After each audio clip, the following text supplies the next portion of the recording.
श्री स्वामीराज माऊली.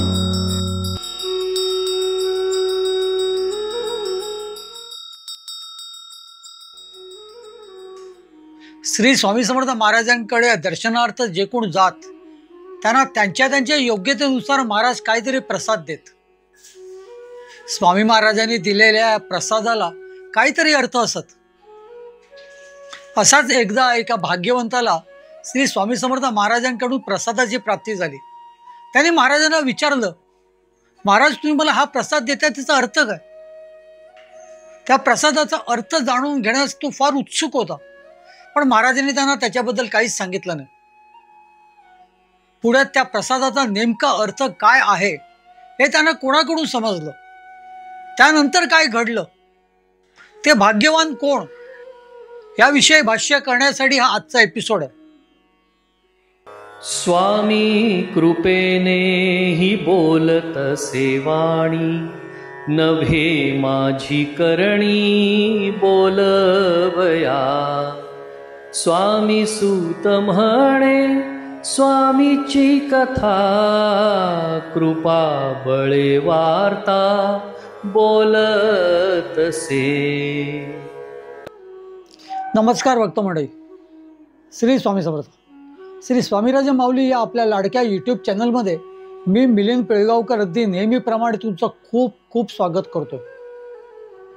भक्तजन, आज जे आपण बोलणार आहोत ते स्वामी समर्थ महाराजांकडे आलेल्या एका अशा भाग्यवंताच्या बद्दल बोलणार आहोत की ज्यांना स्वामी महाराजांनी काहीतरी अर्थ सांगणारा प्रसाद दिला होता. धुळ्याचे विष्णुपंत गोविंद महाजन हे मनमाड इथे रेल्वेमध्ये कामाला होते. चांगल्या हुद्द्यावरती होते. ते अत्यंत भाविक वृत्तीचे विद्वान, तसं बघायला गेलं तर. प्रत्येक धर्मग्रंथाचं ते वाचन करीत. सत्पुरुष आणि संत मंडळींच्या सहवासात राहण्यास त्यांना खूप आवडायचं. कुठे कोण सत्पुरुष किंवा संत आलेला असेल तर त्यांना ते जाऊन आवर्जून भेटत आणि त्यांना आपल्या स्वतःच्या घरी बोलवत. विष्णुपंतांच्या घरी खूप संत मंडळी येत असत. त्यांचं आदरातिथ्य करणं, त्यांची सेवा करणं, यात ते स्वतःला धन्य मानत असत. भक्तमंडळी, हे विष्णुपंत महाजन जे होते ते अक्कलकोटच्या स्वामी समर्थ महाराजांचे निस्सीम भक्त होते. स्वामी समर्थ महाराजांवरती त्यांची अमाप श्रद्धा होती. त्यामुळे अधूनमधून ते स्वामी समर्थ महाराजांचं दर्शन घेण्यास अक्कलकोटला सुद्धा जात असत. अक्कलकोटला गेले का ते महाराजांचे यथेच्छ दर्शन घेत आणि त्यातूनही मन भरलं नाही तर महाराजांच्या सानिध्यात, महाराजांच्या सेवेत काही दिवस राहत आणि नंतर स्वामी समर्थ महाराजांचा निरोप घेऊन ते तिथून आपल्या घरी येत. एकदा असेच ते अक्कलकोटला स्वामी समर्थ महाराजांच्या दर्शनास गेलेले असता स्वामी महाराजांनी त्यांना जवळ बोलवलं आणि त्यांच्या हातावरती प्रसाद ठेवला. भक्तमंडळी, हा प्रसाद नेमका काय होता तर त्या प्रसादामध्ये 2 खारका आणि 2 बदाम होते. आता विष्णुपंतांना एवढं माहिती होतं की स्वामी महाराज जे काय प्रसाद देत त्या प्रसादाला काही ना काही अर्थ असायचा. त्यामुळे थोडी हिंमत करून त्यांनी महाराजांना हात जोडले आणि महाराजांना विचारलं, महाराज तुम्ही माझ्या हातावरती 2 खारका आणि 2 बदाम ठेवलेले आहेत, त्याचा अर्थ काय? त्यावर स्वामी महाराज हसत हसतच म्हणाले, अरे अर्थ मला नको विचारू बरं, त्याचा अर्थ तुझा तूच काढ. हे ऐकून विष्णुपंतांनी महाराजांना नमस्कार केला. महाराजांना नतमस्तक झाले आणि जशी आपली आज्ञा असं सांगून तिथे बसले. महाराज त्यांच्याकडे गप्पा मारत, महाराज त्यांच्याकडे कधी कधी त्यांची कुशाली विचारत आणि विष्णुपंतांना त्याचं खूप बरं वाटायचं. महाराजांच्या समोर बसण्यात, स्वामी महाराजांशी बोलण्यामध्ये एकरूप होण्यात त्यांना फार प्रसन्न वाटायचं. विष्णुपंतांचा लोकसंग्रह तसं बघायला गेलं तर भरपूर होता बरं का. त्यामुळे त्यांच्याकडे खूप मोठमोठी मंडळी सुद्धा येत असत. मग बडोद्याचे राजे म्हणू नका, इंदोरचे सरदार म्हणू नका, एवढंच नाही तर स्वामी भक्त हैदराबादचे राजेरायन, शंकरराव राजेरायन, त्यानंतर स्वामी भक्त विंचुरकर हे सुद्धा विष्णुपंतांकडे नेहमी येत आणि त्यांच्या बरोबरीने विष्णुपंतांकडे काही संत मंडळी सुद्धा येत असत. नाशिकचे देव मामलेदार, तामिळनाडूची दक्षिणमूर्ती स्वामी महाराज, आळंदीचे नरसिंह सरस्वती स्वामी महाराज असे कितीतरी संत त्यांच्याकडे नेहमी येत, त्यांच्याकडे येत कितीतरी दिवस राहत, आणि त्यांचा सगळ्यांचा आदरातिथ्य करण्यामध्ये विष्णू चिंताना खूप बरं वाटायचं. त्यामुळे विष्णुपंतांची कितीतरी संतांची सेवा घडली होती, आणि हेच काय ते विष्णुपंतांनी त्यांची पुण्याई कमवली. भक्त मंडळी, एक दिवशी आळंदीचे नरसिंह सरस्वती, ज्यांना आपण आळंदीचे स्वामी म्हणतो, हे आळंदीचे नरसिंह सरस्वती स्वामी समर्थ महाराजांना भेटण्यास अक्कलकोटला आले होते बरं का. योग साधनेमध्ये सर्वोच्च अवस्था गाठण्यास त्यांना काही ते अडचण येत होती असं म्हणतात. त्यामुळे त्याबद्दलची विचारपूस करण्यास ते स्वामी महाराजांकडे आले होते. ते येत आहे तसं महाराजांना ज्याला कळलं, त्या महाराजांनी मोठ्या प्रेमाने आणि मोठ्या आदराने त्यांच्यासाठी आसन मांडण्यास सांगितलं होतं. ते महाराजांना येऊन भेटले तेव्हा महाराजांनी एक मंत्र म्हणून त्यांना पाहिजे असलेली ती योग साधना, योग अवस्था गाठून दिली होती. त्यामुळे स्वामी समर्थ महाराजांचे कृपांकित होते ते असं म्हणण्यास हरकत नाही.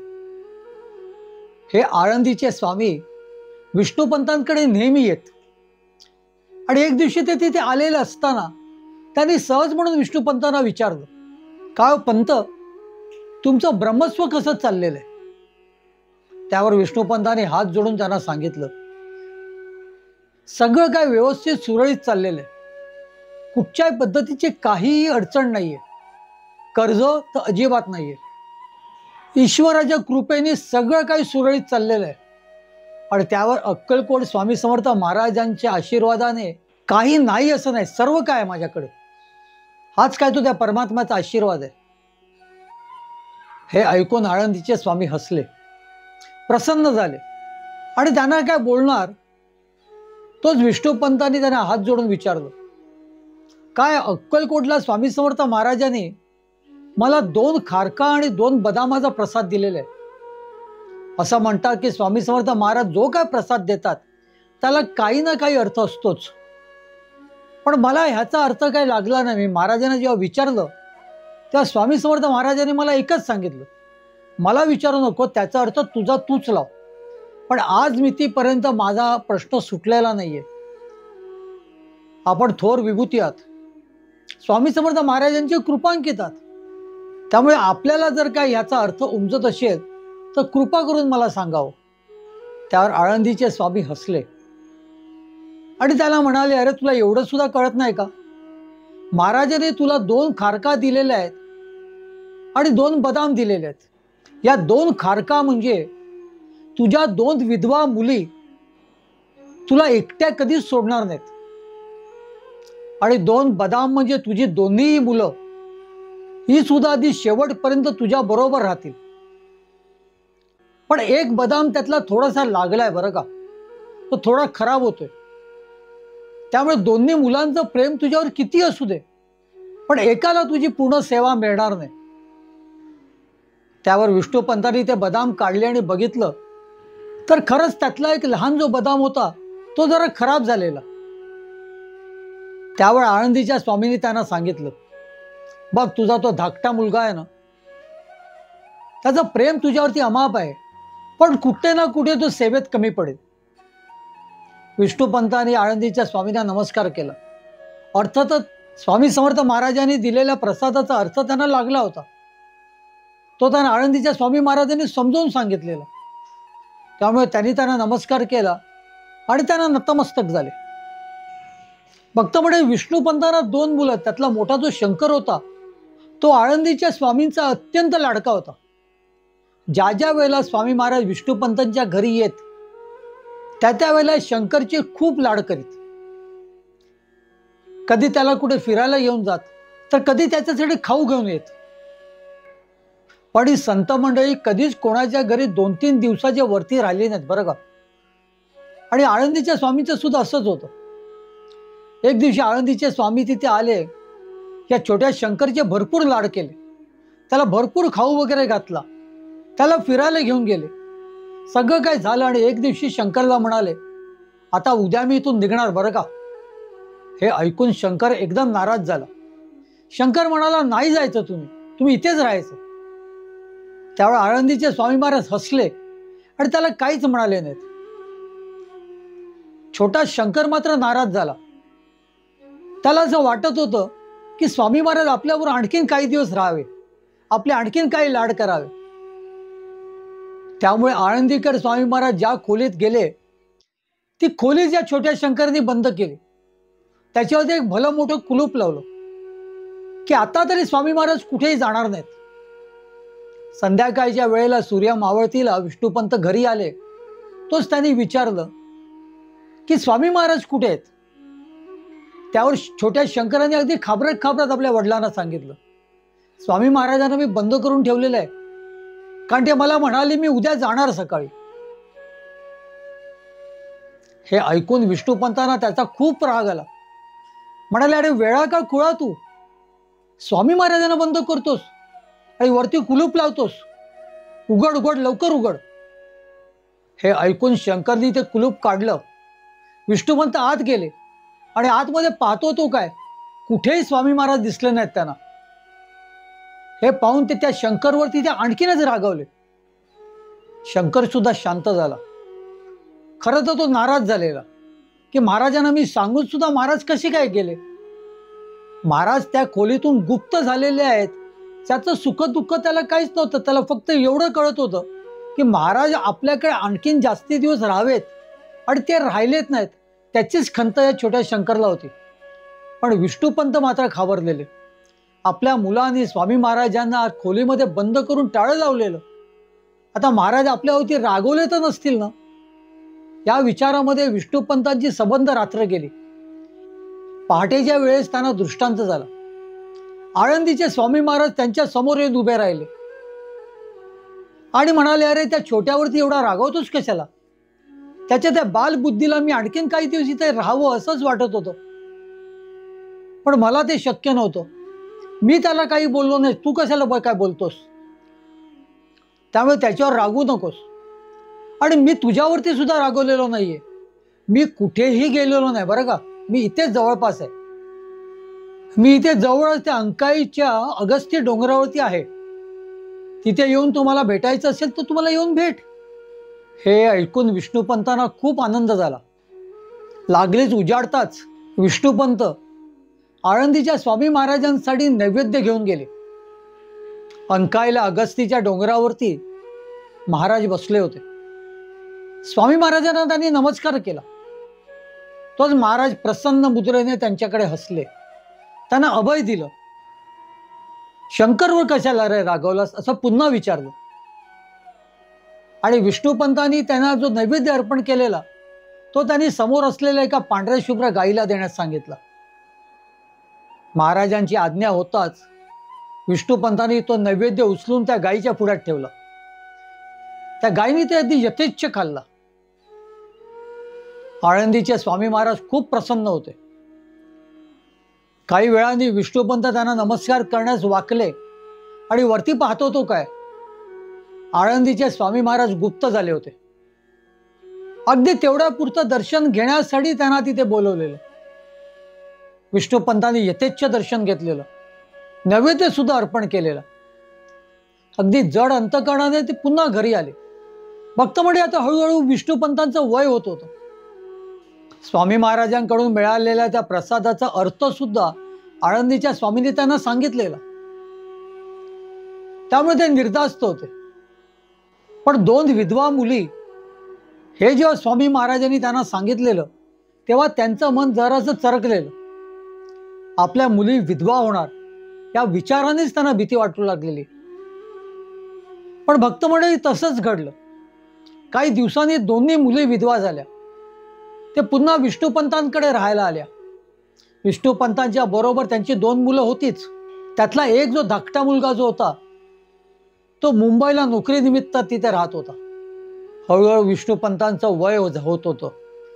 त्यांना हळूहळू थकवा येत होता. पाहता पाहता ते बिछाण्याला खिळले आणि आता या जगाचा निरोप घेण्याची वेळ आलेली आहे हे त्यांना समजून चुकलेलं. कामानिमित्त मुंबईत राहिलेल्या त्या मुलाला त्यांनी तार करून बोलवून घेतलं. हातात तार मिळताच तो लगबगीने धावत धावत रजा घेऊन इथे आला. पण काही दिवसांनी त्याची रजा संपत आलेली. विष्णुपंतांची अवस्था सुद्धा फार बिकट होत होती. आता ही आपली रजा संपलेली आहे, त्यामुळे ती पुन्हा वाढवून घेणं फार गरजेचं आहे. त्यामुळे तो पुन्हा मुंबईला निघाला. भक्त मंडळी, त्या काळात फोननी किंवा मेल वगैरे हा काही सोय नव्हती. त्यामुळे प्रत्यक्षात जाऊन सांगणं भाग होतं. हा मुंबईकडे निघाला काय, आणि विष्णुपंतांची अवस्था आणखीन बिकट झाली. दोन्ही मुली सेवेतला होत्याच होत्या. मोठा मुलगा शंकर सुद्धा होता. पण धाकटा मुलगा मात्र आपली रजा वाढवून घेण्यासाठी मुंबईकडे निघालेला. आणि तेवढ्यातच काळ आला. विष्णुपंतांची वेळ येऊन टपलेली. त्यांचा मुलगा शंकर यांनी त्यांना स्वतःच्या मांडीवरती घेतलेलं. हळू त्यांना उचक्या लागू लागले.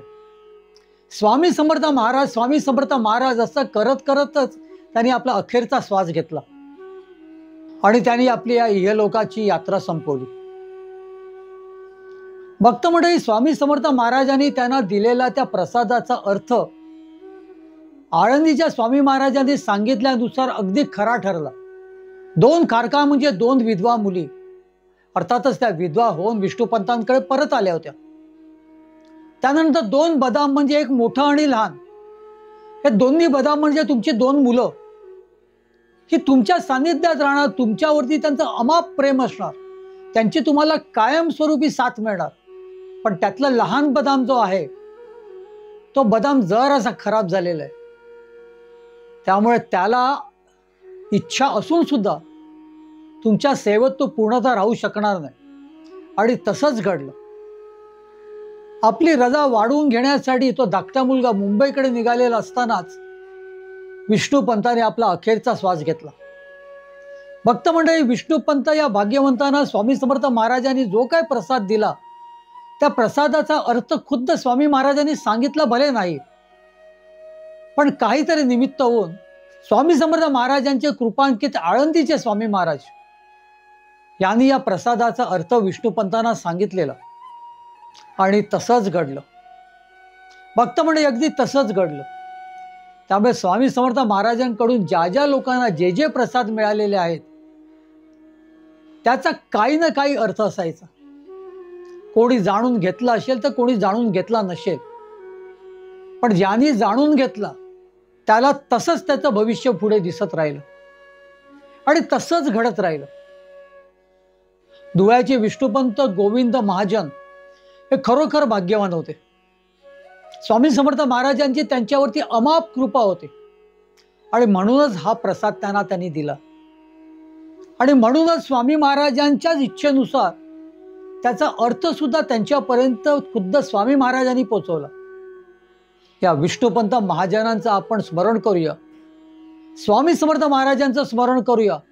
तो प्रसाद त्यांना जो काही दिला आणि त्याचा अर्थ त्यांना पूर्णतः जाणून दिला, त्याबद्दल सुद्धा स्वामी समर्थ महाराजांच्या खरोखर आपण धन्य मानूया. अशा अनेक भाग्यवंतांना महाराजांकडून अनेक पद्धतीचा प्रसाद मिळालेला आहे. त्या प्रसादाचा तो अर्थ असायचा. भक्त मंडळी, आज आपण स्वामी महाराजांकडे जातो, हात पसरतो, पण त्या मिळालेल्या प्रसादाचा नेमका अर्थ काय असतो तो आपण जाणून घेण्याचा आपण साधा प्रयास सुद्धा करत नाही. असो, जो काय असेल त्या महाराजांचा आशीर्वादच असतो. त्यामुळे भक्त मंडळी, इथेच मी थांबतो. जो काय आपल्या हातावरती सुद्धा स्वामी समर्थ महाराजांचा प्रसाद पडतो, त्यात आपण सुद्धा आपल्याला धन्य मानूया. महाराजांचं पुन्हा स्मरण करूया आणि म्हणूया, श्री स्वामी समर्थ, श्री स्वामी समर्थ, श्री स्वामी समर्थ.